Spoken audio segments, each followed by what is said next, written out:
It is often believed that without government regulation, there would be nothing to protect consumers, and businesses would lie, cheat, and defraud without limitation. This is why, so it is claimed, government regulatory agencies, such as the Food and Drug Administration, the FDA, must be created and empowered. But in fact, forces and tendencies inherent to the competitive market process are often sufficient to protect consumers without the need for much, if any, government protection.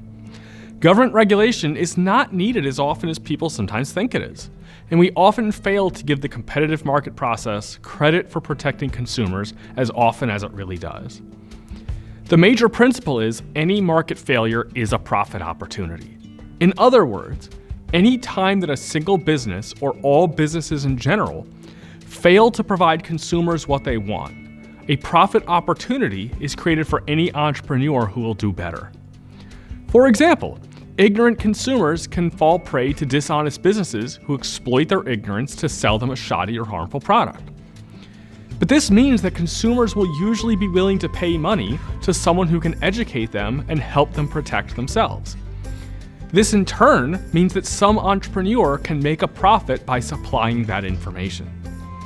It also means that any one business will make a larger profit than its own competitors if it can provide better assurance and confidence to the consumer. Consider the purchase of a used car. When a consumer buys a used car, they know it is possible that the salesperson is concealing some defect. Therefore, the customer is willing to pay money to help ensure that they aren't swindled. Often, they will ask the seller to let them hire and pay a third-party mechanic to inspect the vehicle. This is advantageous to both the buyer and the seller. The buyer is assured that the vehicle is everything the seller claims. And because the buyer is assured, the seller is more likely to be able to sell a good quality vehicle for what it is really worth. This same principle explains the existence of Carfax and certified pre-owned vehicle warranties as well. But what about vehicle safety? Without government crash safety testing and regulations by the NHTSA or NHTSA, the National Highway Traffic and Safety Administration, won't most vehicles be death traps? In fact, that is not true. The private sector actually began testing and regulating vehicle safety before the federal government ever did. Before NHTSA was established in 1970, a consortium of automobile insurance companies realized the need to improve vehicle safety. Therefore, in 1959, more than a decade before NHTSA, they established the IIHS, the Insurance Institute for Highway Safety. If you have ever seen a vehicle rated as an IIHS top safety pick, this means that it was crash tested by a private non-governmental institution. And both consumers and automakers pay attention to the IIHS. When the IIHS periodically expands its testing with newer, stricter, more difficult tests, automakers often respond by making their vehicles safer. For example, in 2022, the IIHS introduced an updated moderate overlap front test and a new updated side test. Many vehicles which had passed the older tests began to fail the newer tests. In response, some automakers rushed to improve their vehicles to avoid losing the IIHS's Top Safety Pick Award.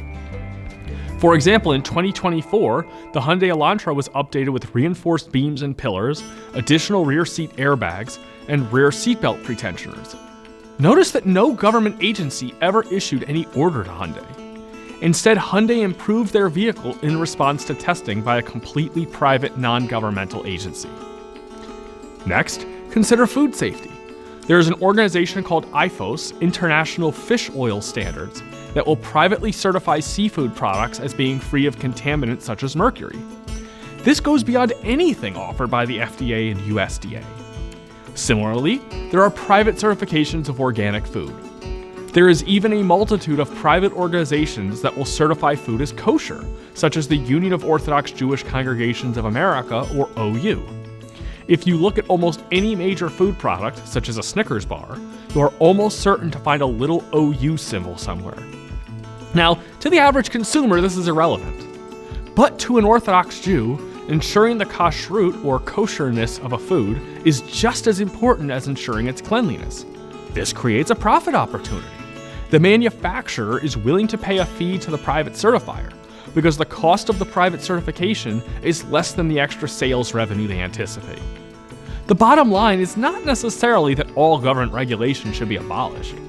Instead, we should give the private sector more credit. Often, entrepreneurs will realize that every market failure is a profit opportunity. The business which provides the most confidence and assurance will often win the most customers. Alternatively, some entrepreneurs will go into business to provide information directly to consumers. For example, Consumer Reports magazine and Carfax.